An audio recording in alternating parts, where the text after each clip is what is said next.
வணக்கம். திராவிட முன்னேற்றக் கழகம் இந்தியா கூட்டணியிலிருந்து விலகுவதாக செய்திகள் வெளியாகியிருக்கிறது. இந்தியா கூட்டணி மிக பெரிய அளவில் திமுக பெரிய துரோகத்தை செய்துவிட்டதாக இணையதளங்களில் வைரலாக பரவி வருகிறது.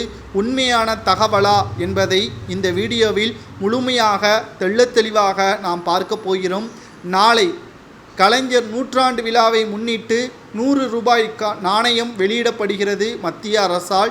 இந்த விழாவில் அனைத்து கட்சி தலைவர்களும் வருகை தர உள்ளார்கள். தமிழக பாஜக தலைவர் எடப்பாடி பழனிசாமி அவர்கள், குறிப்பாக மத்திய அமைச்சரும் இதில் கலந்து கொள்கிறார். ராஜ்நாத் சிங் அவர்கள் இதில் கலந்து கொள்ள உள்ளதாக செய்திகள் வெளியாகியிருக்கிறது. ஆனால் காங்கிரஸ் கூட்டணியிலிருந்து யாரும் இதில் கலந்து கொள்ள மாட்டார்கள் என்ற தகவல் அதிகாரப்பூர்வமாக வெளியாகியிருக்கிறது. ராகுல் காந்தியோ அல்லது காங்கிரஸ் கட்சியின் மிக முக்கியமான பொறுப்பாளராகவோ இருக்கக்கூடியவர்கள் யாரும் இதில் கலந்து கொள்ள மாட்டார்கள். திமுக மிகப்பெரிய ஒரு துரோகத்தை செய்துவிட்டது.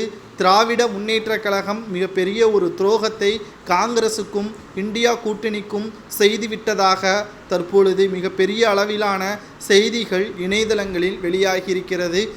காங்கிரசு எதிர்க்கக்கூடிய ஒரே கட்சி பாஜக தான். ஆனால் பாஜகவிற்கு அடிபணிந்து செயல்படக்கூடிய வகையில் திராவிட முன்னேற்றக் கழகம் சில மாதங்களாக செயல்பட்டு கொண்டிருப்பதாகவும், ஆளுநர் தேநீர் விருந்தில் கலந்து கொண்டு திமுக பெரிய துரோகத்தை செய்துவிட்டது.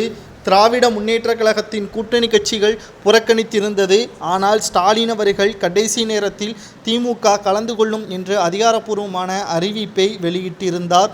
திராவிட முன்னேற்றக் கழகமானது மிகப்பெரிய அளவிலான மோசமான சூழ்நிலையை தக்க வைத்து கொண்டிருப்பதும் தற்பொழுது வெளிப்படையாக நம்மால் பார்க்க முடிகிறது.